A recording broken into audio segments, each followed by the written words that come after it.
Assalamualaikum warahmatullahi wabarakatuh. Baiklah, kita mulai perkuliahan hari ini dengan membacakan basmalah. Bismillahirrahmanirrahim. Nah, pada kali ini kita akan melanjutkan materi yang lalu ya, masih dengan teknik analisis komparasi ya. Nah, untuk pengertiannya saudara sudah memahaminya di video sebelumnya ya. Nanti kalau lupa boleh diulang kembali videonya ya. Nah, untuk kali ini kita akan melanjutkan yaitu pengujian hipotesis rata-rata ya. Tapi sebelum kita masuk pengujian hipotesis rata-rata, Ibu ingin mengulas kembali tentang hipotesis ya, supaya nanti tidak ada yang ragu gitu ya. Udah sampai di pengujiannya tapi nggak tahu apa itu hipotesis gitu ya, jenis kesalahannya gitu ya. Jadi makanya Ibu ulang kembali sedikit gitu ya. Oke, nah kita lanjutkan ya. Kita ulang kembali yaitu hipotesis ya. Hipotesis itu apa? Pasti sudah ada dalam pikiran saudara ya. Apa yang dikatakan hipotesis pastinya. Hipotesis ya, secara konsepnya itu berasal dari hupo artinya lemah. Kemudian ada tesis artinya teori ya. Artinya hipotesis adalah teori yang masih lemah. Nah, artinya boleh juga dugaan sementara ya, dimana harus dibuktikan kebenarannya. Jadi namanya teori yang masih lemah harus kita buktikan kembali kebenarannya ya. Nah, contohnya misalkan kemarin itu saudara udah ada contohnya ya, bahwa misalkan saudara menyatakan bahwa hasil belajar siswa menggunakan model pembelajaran creative problem solving lebih tinggi hasilnya daripada pembelajaran yang menggunakan metode konvensional misalnya ya. Itu harus dibuktikan kebenarannya, nggak bisa kita langsung aja menyatakan seperti itu. Kalau misalnya dinyatakan seperti itu tapi tidak ada buktinya ya, artinya skripsi kita tidak bisa diterima ya, berarti karya ilmiah kita tidak bisa diterima karena tidak ada buktinya gitu ya. Nah, sekarang kita lanjutkan ya. Nah, jenisnya itu ada hipotesis, ada H0 ya, H0, kemudian ada hipotesis alternatif ya, atau disebut juga dengan H1, ada HA gitu ya, beda-beda buku gitu. Nah, kita lanjutkan. Untuk kesalahannya ada terima H0, H0 benar, H0 salah gitu ya. Tolak H0 yaitu H0 benar, H0 salah gitu ya. Nanti kita akan bahas kembali sedikit di slide berikutnya ya. Kemudian rumusan hipotesis itu ada deskriptif, kemudian komparatif, ada korelasi ya. Untuk arah uji, nah arah ujinya ada satu arah, ada dua arah. Untuk prosedur pengujian hipotesis itu adalah formula hipotesisnya ya. Berarti H0-nya, H1-nya harus kita tentukan. Kemudian taraf nyatanya, taraf signifikan kita juga sudah bahas minggu yang lalu. Kemudian kriteria pengujian ya. Kemudian uji statistiknya gitu ya. Nah, kemudian baru kita dapatkan kesimpulan. Jadi untuk prosedur pengujian hipotesis, yang pertama kita harus tentukan hipotesisnya dulu. H0-nya apa, H1-nya apa, kemudian taraf nyatanya berapa, tingkat kesalahannya kita misalkan hanya ingin supaya tingkat kesalahannya itu sebesar 1% ya. Artinya kita yakin bahwa jawaban kita nanti, kesimpulan kita adalah 99% itu benar gitu ya. Kemudian kita tentukan kriteria pengujian, kemudian uji statistiknya dan kesimpulan. Nah, kita lanjut berikutnya. Jadi ini tadi ya hipotesis lemah, artinya lemah hipo ya, lemah. Kemudian tesis teori ya, artinya pernyataan yang masih lemah kebenarannya dan perlu dibuktikan kebenarannya gitu ya. Pengujian hipotesis adalah suatu prosedur yang dilakukan dengan tujuan memutuskan apakah menerima atau menolak hipotesis mengenai parameter populasi. Nah, kita lanjutkan. Tadi itu jenisnya ada hipotesis nol dan hipotesis alternatif ya.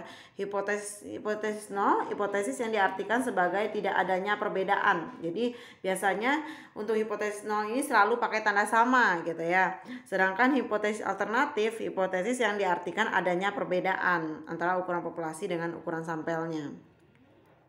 Jenis kesalahan ya. Pengujian hipotesis adalah suatu prosedur yang akan menghasilkan suatu keputusan untuk menerima atau menolak hipotesis ya. Penolakan suatu hipotesis bukan berarti menyimpulkan bahwa hipotesis itu salah, tapi bukti yang ada tidak konsisten dengan hipotesis.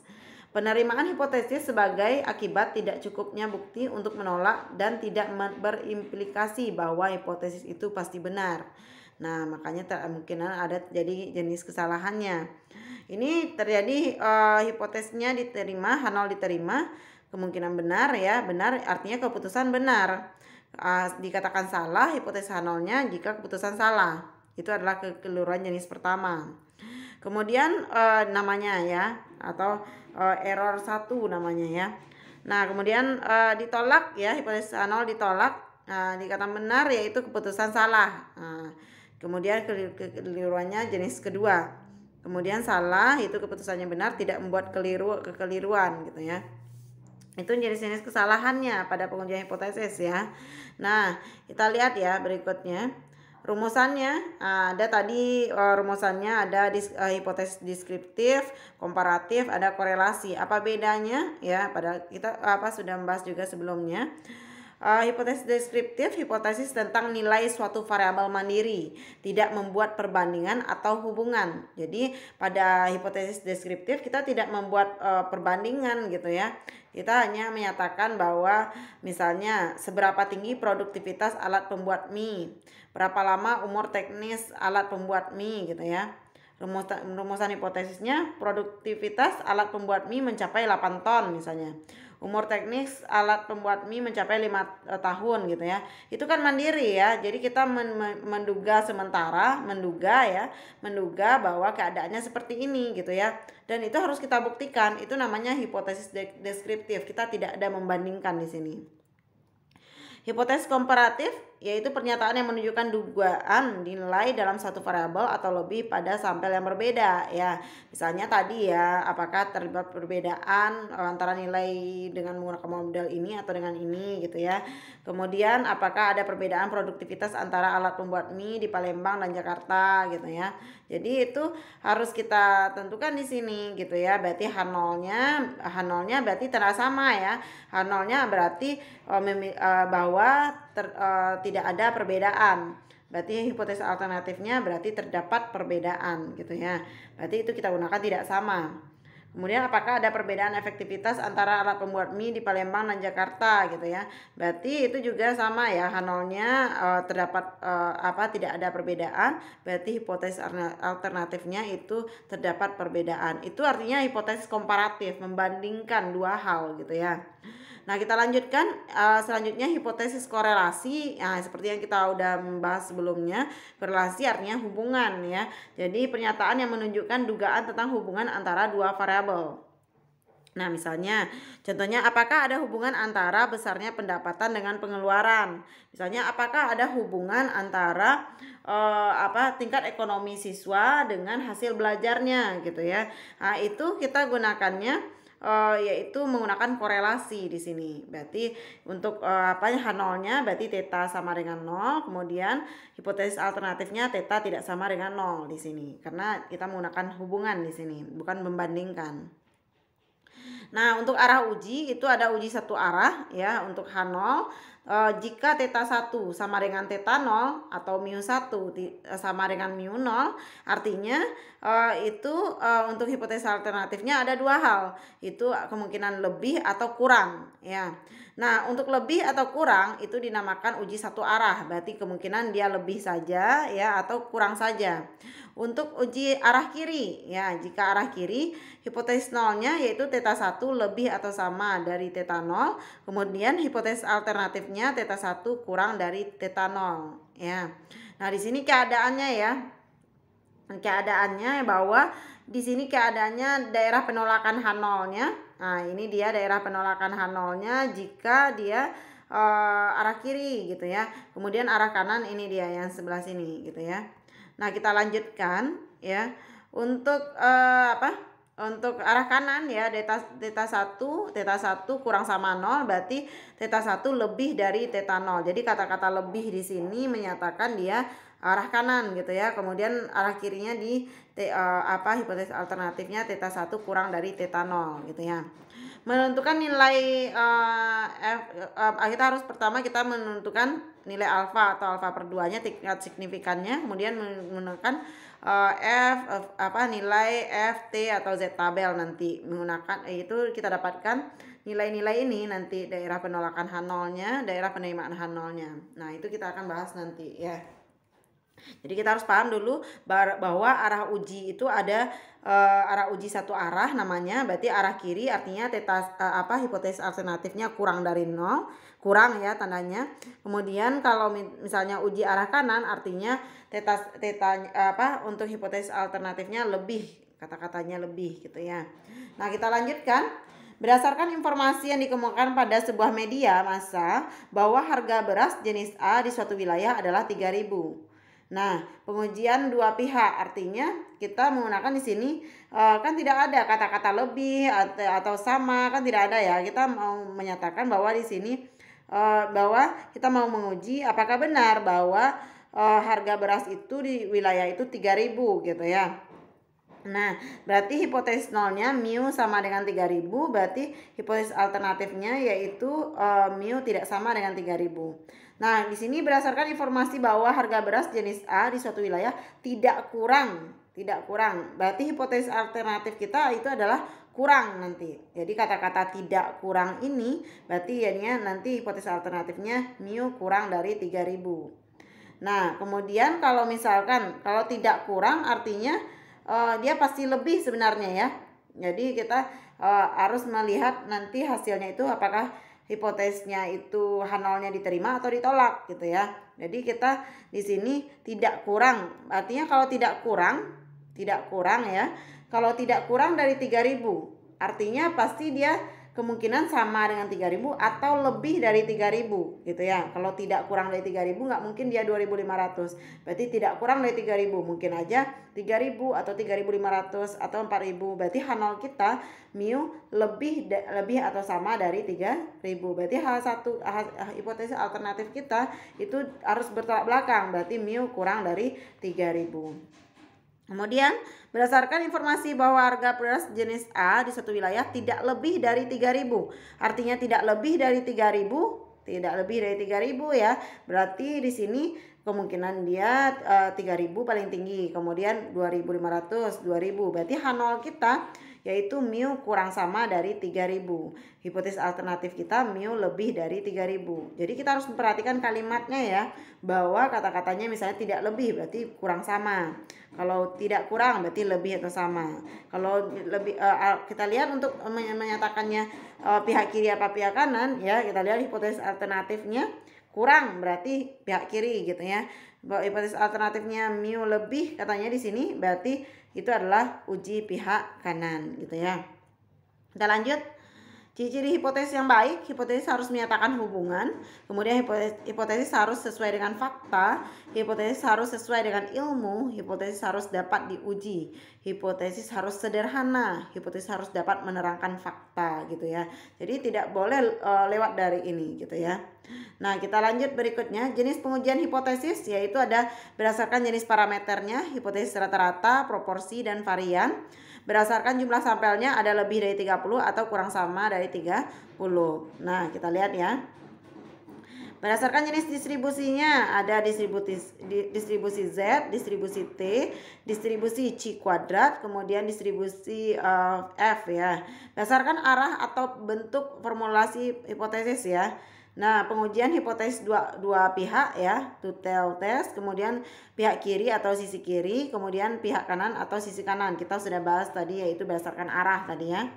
Nah, kemudian prosedur pengujian hipotesis itu yang pertama menentukan formulasinya. Kita harus tahu, kita tentukan hipotesis nolnya berapa, kemudian hipotesis alternatifnya apa, kemudian tentukan taraf nyatanya, taraf signifikannya atau taraf kesalahannya. Nah, kemudian atau tingkat kepercayaannya. Tentukan kriteria pengujian. Kita tentukan dulu kriteria pengujiannya. Kemudian tentukan nilai uji statistiknya, kemudian baru kita dapatkan kesimpulan. Kesimpulan kita dapatkan dengan membandingkan uji statistiknya dengan nilai tabel gitu ya. Nah, ini dia yang sudah kita bahas tadi ya, yaitu prosedur pengujian hipotesis ya. Kemudian kita lanjutkan saja ya. Nah, di sini juga sudah kita bahas ya. Untuk taraf nyata itu pada umumnya 1%, 5%, 10% gitu ya. Bisa ditulis dengan alfa 0,01, alfa 0,05, alfa 0,1 ya. Kita lanjutkan. Nah, kita fokus ke sini dulu ya. Kita fokus ke pengujian hipotesis rata-rata saja. Berarti kita fokusnya ke sini ya. Kita fokusnya ke sini. Nah, formulasi hipotesis ya. Jika dia H0-nya itu mu sama dengan mu 0, maka hipotesis alternatifnya itu mu besar lebih dari mu 0. Maka ini kriteria pengujiannya. H0 diterima jika Z0 kurang dari Z alfa. Z alfa artinya Z pada tabel ya. Kemudian H0 ditolak jika Z0 lebih dari Z tabel, Z alfa ya. Kemudian formulasi hipotesis mu sama dengan mu 0, mu kurang dari mu 0, maka H0 diterima jika Z0 lebih atau sama dari negatif Z alfa. Kemudian H0 ditolak jika Z0 kurang dari negatif Z alfa. Kemudian formulasi hipotesis H0 mu sama dengan mu 0. H0 hipotesis alternatifnya yaitu mu tidak sama dengan mu 0. Ini adalah pengujian hipotesis dua arah, berarti kiri dan kanan ya. Berarti H0 diterima jika Z0 terletak antara negatif Z alfa per 2 dan Z alfa per 2. Kemudian H0 yaitu ditolak jika negatif Z alfa per 2, berarti Z0 kurang dari negatif Z alfa per 2 atau Z0 lebih dari Z alfa per 2. Nah, untuk lebih pahamnya nanti kita lihat di soal ya. Prosedur pengujiannya, hipotesis ya, dengan nilai uji statistiknya, pengujian hipotesis. Konsepnya ada pengujian hipotesis rata-rata ya, itu kita gunakan mu. Kalau untuk parameter populasi rata-rata itu mu ya, tapi kalau rata-rata sampel itu statistiknya itu adalah X ya, X bar gitu ya, X yang ada garis di atasnya. Kemudian ada pengujian hipotesis proporsi yaitu pi ya. Kemudian pengujian hipotesis untuk simpangan baku ya, sigma. Kemudian atau S ya untuk pada statistik sampelnya. Kemudian pengujian hipotesis varian ya, ada S kuadrat di sini ya. Kemudian pengujian hipotesis rata-rata yaitu ada satu rata-rata yaitu N lebih dari 30. Kemudian itu kita gunakan yaitu ujinya adalah uji Z ya. Kalau jika sampelnya itu lebih dari 30 maka kita gunakan uji Z ya untuk satu rata-rata. Kemudian kurang sama dari 30 berarti kita gunakan uji T. Kemudian ada dua rata-rata. Dua rata-rata jika N lebih dari 30 itu kita gunakan Z0 ya, uji Z ya. Kemudian dua rata-rata kurang sama dari 30 kita gunakan uji T, sama ya. Untuk lebih dari dua rata-rata kita gunakan namanya ANOVA, Analysis of Variance. Nah, itu kita gunakan ujinya uji F ya. Tabel yang kita gunakan adalah tabel F ya. Oke, berikutnya proporsi ya, satu proporsi Z0, kemudian dua proporsi itu gunakan Z0 juga. Nah, kita tidak membahas ini pada statistik pendidikan ya, kita cuma membahas sampai pengujian hipotesis rata-rata saja gitu ya. Untuk pengujian varian kita akan bahas sedikit nanti ya. Pengujian varian, satu varian ya, ada dua varian kita gunakan F0. Kita lanjut prosedur pengujian hipotesis yaitu uji satu rata-rata. Jika N lebih dari 30, kita ingat ya, kalau N lebih dari 30 itu dinamakan sampel besar ya. Itu kita gunakan kita gunakan ujinya adalah uji Z ya, ini dia uji Z gitu ya. Nah, kalau misalnya dia itu sampelnya kecil kita gunakan namanya uji T di sini. Nah, simpangan baku populasi, jika simpangan baku populasi diketahui ya, maka uji Z yang kita gunakan ya, statistik yang kita gunakan ini adalah Z0 yaitu X bar dikurang mu 0 per sigma X sigma X ya, atau sigma per akar N gitu ya. Simpangan baku diketahui. Jika simpangan baku tidak diketahui maka ZE kita gunakan ini ya. Nah, jika simpangan baku ini yang kita gunakan rumusannya. Nah, kemudian untuk GT juga begitu. T0 ya, uji statistik T-nya X bar dikurang mu 0 per sigma X rata-rata ya, atau simpangan baku statistik sampelnya atau sigma per akar N ya. Nah, untuk simpangan baku tidak diketahui ini rumusannya kita gunakan S ya, atau simpangan rata-rata ya. Nah, kita lanjutkan berikutnya ya. uji dua rata-rata, ini dia rumusannya yang kita gunakan, Z0 X1 dikurang X2 per sigma X1 dikurang X2 gitu ya. Dimana sigma X1 dikurang X2 ini dia rumusannya, sigma 1 kuadrat ditambah sigma 2 kuadrat sigma 1 kuadrat per N1 ditambah sigma 2 kuadrat per N2 diakarkan ya.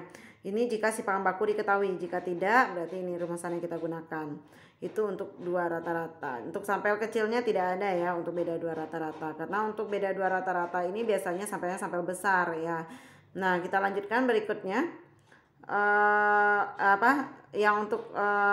Untuk sampel kecilnya, untuk beda dua rata-rata ya. Nah, ini ada pengamatan tidak berpasangan, kemudian pengamatan berpasangan namanya. Beda dengan yang tadi ya. Kalau untuk sampel besar ya, sampel besar berarti simpangan baku dan simpangan baku tidak diketahui yang kita lihat ya. Untuk beda dua rata-rata itu ada berdasarkan pengamatannya yang kita lihat ya, pengamatan tidak berpasangan dan pengamatan berpasangan ya. Ini rumusan yang kita gunakan untuk untuk mencari T0-nya. Mohon maaf ini ada kesalahan sedikit ya. Ini sebenarnya rumusan di atas tercopy kembali di bawah gitu ya. Nah, kita lanjutkan berikutnya. Ini berikutnya untuk kesimpulan. Pembuatan kesimpulan merupakan penetapan keputusan dalam hal penerimaan atau penolakan hipotesis nol yang sesuai dengan kriteria pengujiannya. Nah, contohnya, nah ini kita masuk ke contoh ya. Populasi ikan. Nah, populasi ikan hasil tangkapan nelayan panjang rata-ratanya 80 cm. Populasi ikan hasil tangkapan nelayan panjang rata-ratanya itu adalah 80 cm. Ingat kalau rata-rata populasi lambangnya apa? Mu. Mu sama dengan 80. Berarti kita ketahui bahwa mu-nya sama dengan 80. Kemudian simpangan baku populasi diketahui, berarti sigma sama dengan 7. Simpangan baku populasi diketahui 7 ya. Kemudian katanya setelah 3 tahun beroperasi konsumen meragukan panjang ikan tersebut. Guna meyakinkan keabsahan hipotesis itu, seorang peneliti mengambil sampel acak 100 ekor ikan dan diperoleh hasil perhitungan panjang rata-rata ikan adalah 83 cm. Nah, berarti N-nya sama dengan 100 ya. Kemudian X rata-rata dari sampel itu adalah 83. Nah, dengan standar deviasinya tetap katanya ya. Apakah ada alasan untuk meragukan bahwa rata-rata panjang ikan yang dihasilkan alat tangkap nelayan sama dengan 80 cm pada taraf signifikan 5%? Itu yang akan kita uji. Diulangi kembali soalnya ya. Populasi ikan hasil tangkapan nelayan panjang rata-ratanya 80 cm. Jadi pada populasi yang biasanya ya, populasi berarti keseluruhan ya. Itu rata-ratanya adalah 80 cm ikan yang ditangkap gitu. Dengan simpangan bakunya 7 cm. Tapi setelah 3 tahun beroperasi, konsumen meragukan apakah benar ini 80 cm katanya ya. Nah, guna meyakinkan keabsahan itu, maka diambillah 100 ekor ikan. Ya, diambil 100 ekor ikan, berarti N-nya 100. Dengan rata-rata ternyata setelah diukur, rata-ratanya ternyata 83 cm yang 100 ekor itu panjang ikannya. Nah, kita mau meneliti apakah benar pernyataan bahwa rata-rata hasil secara keseluruhan. Kalau tadi kan yang 100 ekor saja yang 83 cm ya. Nah, kita mau lihat secara keseluruhan apakah ada alasan untuk meragukan bahwa rata-rata panjang ikan yang dihasilkan alat tangkap nelayan sama dengan 80 cm pada taraf signifikan 5%. Nah, kita lihat ya bagaimana caranya. Berarti N sama dengan 100, kemudian N sama dengan 100, alfa sama dengan 5%, kemudian mu 0 80 cm, dan sigmanya 7 cm, dan X rata-ratanya 83 cm. Tentukan formulasi hipotesis uji dua pihak. Artinya berarti di sini ya kita lihat ya. Mohon maaf, tunggu sebentar, ada suara ibu mau minta tolong dihentikan sebentar pekerjaannya.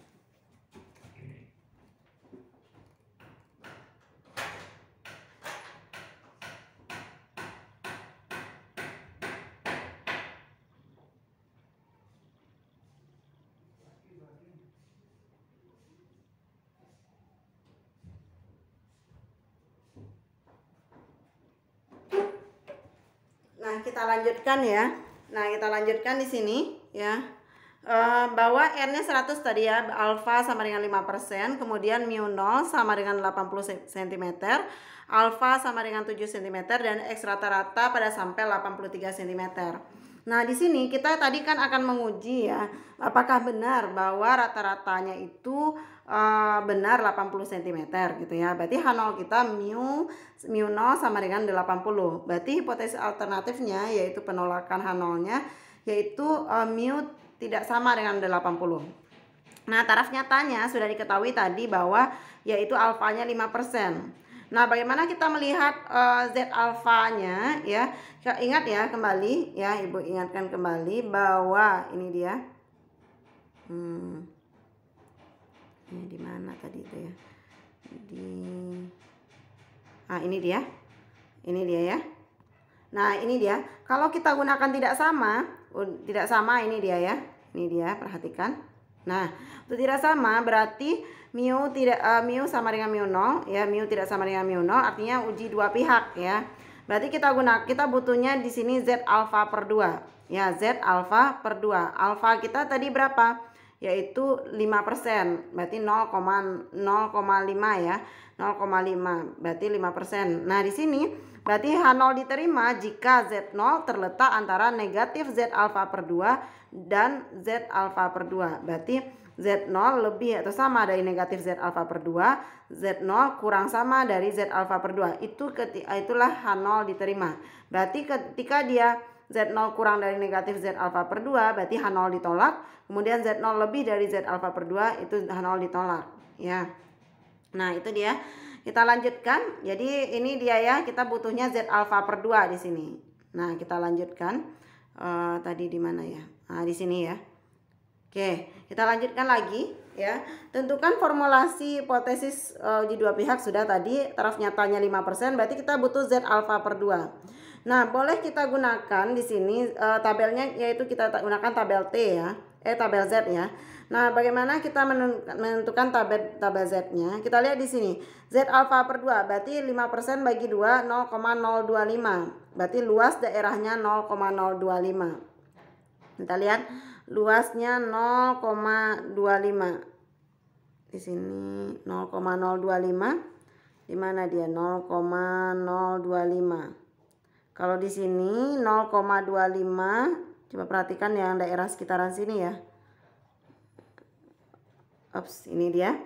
Mana dia yang mendekati 0,025. Kalau ini 0,2529 berarti 0,53 ya. Ini 0,02499. Nah, 0,2499 itu lebih mendekati ya. Coba perhatikan 0,0249. Kita butuhnya tadi kan 0,025 ya, karena 5% bagi 2 0,025. Mendekati itu adalah 0,025. Berarti 0,02499. Di sini ya. Artinya kita lihat di sini sebelah kirinya, lihat sebelah kirinya. Berarti yang ke sebelah kirinya di sini 1,9, berarti 1,9 ditambah dengan ke atasnya ya, berarti di sini ini dia ya. Kemudian tambahnya ke atas berapa? 0,06, berarti tambah 0,06 itu adalah 1,96. Jadi kita dapatkan di sini ya bahwa Z alfa per 2 kita 1,96. Atau kita boleh gunakan tabel T ya. Untuk tabel T itu kita gunakan derajat kebebasannya. Kalau misalkan derajat kebebasannya N-nya 100, berarti derajat kebebasan itu N kurang 1, berarti 100 kurang 1 99. Untuk 99 derajat kebebasannya tidak ada, itu kita ambil tak hingga. Kemudian untuk alfa per 2-nya itu adalah 0,025, berarti ke bawah ya. Untuk apanya? Karena derajat kebebasannya 99 ya, N kurang 1 berarti 99, berarti dapatnya 1,96. Sama jawabannya ya dengan tabel Z ya. Tapi bagusnya karena kita menggunakan uji Z, berarti bagusnya kita gunakan tabelnya adalah tabel Z. Oke, kita lanjutkan berikutnya. Tentukan kriteria pengujian. Tadi untuk kriteria pengujian kita sudah ketahui ya bahwa Z0 Z0-nya itu terletak antara negatif Z alfa per 2 dan Z alfa per 2. Berarti Z0 untuk H0 diterima yaitu Z0 terletak antara negatif 1,96 dan 1,96. Kemudian berarti H0 ditolak yaitu Z0 lebih dari 1,96 atau Z0 kurang dari negatif 1,96. Kemudian untuk uji statistiknya berarti simpangan baku diketahui ya. Berarti kita gunakan ini Z0 sama dengan X bar dikurang mu 0 per sigma per akar N. Ya. Berarti X barnya 83 dikurang 80 per 7 per akar 100. Berarti kita dapatkan 3 per 7 per 3, 83 kurang 80 itu 3. 7 per akar 100 itu 10. Dapatnya adalah 3 kali 10 per 7 dapatnya 4,29. Nah, 4,29 kalau kita lihat di sini ya, 4,29. Kita bentuk tabel apanya? Untuk kurvanya ya, keadaannya. Misalnya kita punya tabel normal gini ya. Kemudian ini ya, 1, atau di sini hapus dulu lah ya. Berarti ini 1,96-nya udah paham tadi ya. Kita lihat ya untuk apanya, untuk kurva normal keadaannya. Nah, di sini ini kita anggap di sini adalah 1. Jadi tadi kalau misalkan dia itu H0 diterima jika dia terletak antara negatif 1,96 dan 1,96. Berarti kita anggap ini 1,96 negatifnya, ini 1,96 positifnya. Berarti daerah penerimaan H0 kita ini penerimaan H0. Sedangkan ternyata setelah kita lihat bahwa Z0 kita 4,29. Ini kan daerah penerimaan H0 tadi ya. Ini dia kriteria pengujian dari slide sebelumnya yang sudah Ibu lihat perlihatkan tadi. Berarti kita punya Z0-nya 4,29. 4,29 pasti lebih dari 1,96. Kita anggap di sini 4,29. Berarti ini adalah 4,29. Ternyata ya 4,29 ya. 4,29 ya. 4,29 lebih dari 1,96. 4,29 lebih dari 1,96. Artinya dia berada pada daerah penolakan H0. Ini kan daerah penolakan H0. Daerah penerimaan H0 kita kan ini tadi ya. Berarti daerah penolakan H0 dia posisinya. Nah, artinya H0 kita ditolak ya. Berarti H0 kita ditolak bahwa terdapat berarti H0 kita ditolak. Kita menyatakan bahwa tadi menyatakan bahwa panjang ikan itu benar 80 cm ya populasinya, berarti 80 cm. Sedangkan ternyata setelah dilihat ya bahwa untuk H0-nya itu H0 ditolak ya, berarti panjang ikannya tidak sama dengan 80 cm. Artinya terdapat perbedaan signifikan yaitu X rata-ratanya 83 dengan mu 0-nya 80. Berarti tidak benar ya, tidak benar bahwa panjang ikan keseluruhan itu adalah 80 cm rata-ratanya gitu ya. Itulah kesimpulan kita. Nah, Ibu harapkan saudara mempelajarinya kembali nanti ya, bagaimana kita prosesnya tadi ya. Kita tentukan dulu yang diketahuinya apa, R-nya, kemudian alfanya berapa, mu 0-nya berapa, sigma-nya berapa, sigma bakunya, kemudian rata-rata sampelnya berapa. Kemudian tentukan hipotesis nolnya ya. Hipotesis nolnya berarti kalau dengan pernyataan seperti ini ya, apakah benar 80 cm atau tidak. Berarti itu kita gunakannya uji dua rata-rata ya. Berarti mu sama dengan 0, berarti mu tidak sama dengan 0 untuk hipotesis alternatifnya. Nah, untuk alfanya 5% ya, berarti Z alfa per 2-nya 0,025 sama dengan 1,96. Kenapa yang kita cari itu adalah yang kita cari itu adalah Z alfa per 2 karena sudah ada di kriteria pengujian tadi ya. Kriteria pengujian tadi ya di sini ya, bahwa yang kita butuhkan kalau misalnya dia tidak sama dengan untuk hipotesis nolnya dan tidak sama untuk hipotesis alternatifnya, maka H0 diterimanya kita butuhnya Z alfa per 2 ya. Nah, kita lanjutkan berikutnya. Nah, di sini tadi ya. Nah, kemudian kita gunakan uji statistiknya karena dia lebih dari 30, kita gunakan uji Z tadi ya. Nah, kemudian kita gunakan tabelnya tabel Z, bagusnya tabel Z ya. tabel Z posisinya di mana tadi, kita gunakan luasnya. Berarti luas daerahnya tadi ya. Di sini dia. Untuk apa? Untuk menggunakan tabel Z berarti kita lihat 0,025 posisinya di mana gitu ya. Nanti saudara bisa download tabel Z-nya di Google gitu ya. Nah, kemudian lanjut berikutnya, kemudian bandingkan antara hasil Z dan tabel Z dengan hasil uji statistiknya ya. Dan jadi kita lihat dalam keadaan kurvanya tadi ya, kita bentuk daerah penerimaan H0-nya dalam bentuk kurva ya. Tadi kurvanya kurva normal ya. Baru kita ternyata dia lebih dari 4,29, dia berada di daerah penolakan H0 gitu ya. Jadi artinya terdapat perbedaan, berarti H0 kita ditolak di sini gitu. Ya, berarti kan benar ya, H0 ditolak ya tadi. Ini 1,96, ini 4,29, sedangkan daerah penerimaan H0 ini tadi, berarti daerah kesininya ke kanan dan ke kirinya itu adalah daerah penolakan H0 gitu ya. Nah, sampai di sana silakan jika ada pertanyaan boleh bertanya di grupnya ya, di grup WA-nya. Kemudian untuk latihan ya, silakan dikerjakan. Ini dia. Menurut pendapat seorang pejabat dari Departemen Sosial, rata-rata penerimaan per hari anak-anak penjual koran di suatu ibu kota provinsi sebesar 7.000 dengan alternatif lebih besar dari itu. Berarti lebih besar dari itu kemungkinannya gitu ya. Diketahui simpangan baku dari penerimaan sebesar 1.600. Untuk menguji pendapatnya dilakukan penyelidikan 256 orang. Berarti kita masih gunakan uji Z di sini. Kemudian diketahui rata-rata penerimaannya 7.100. Berarti rata-rata sampelnya 7.100. Menggunakan alfanya 5%. Ujilah pendapat tersebut benar atau tidak bahwa rata-ratanya 7.000 ya. Artinya dengan alternatif lebih besar dari itu gitu ya. Berarti kita mau menguji untuk H0-nya ya, mu0 ya, lebih atau sama dari 7.000 ya. Kemudian untuk hipotesis dengan alternatif lebih dari itu ya.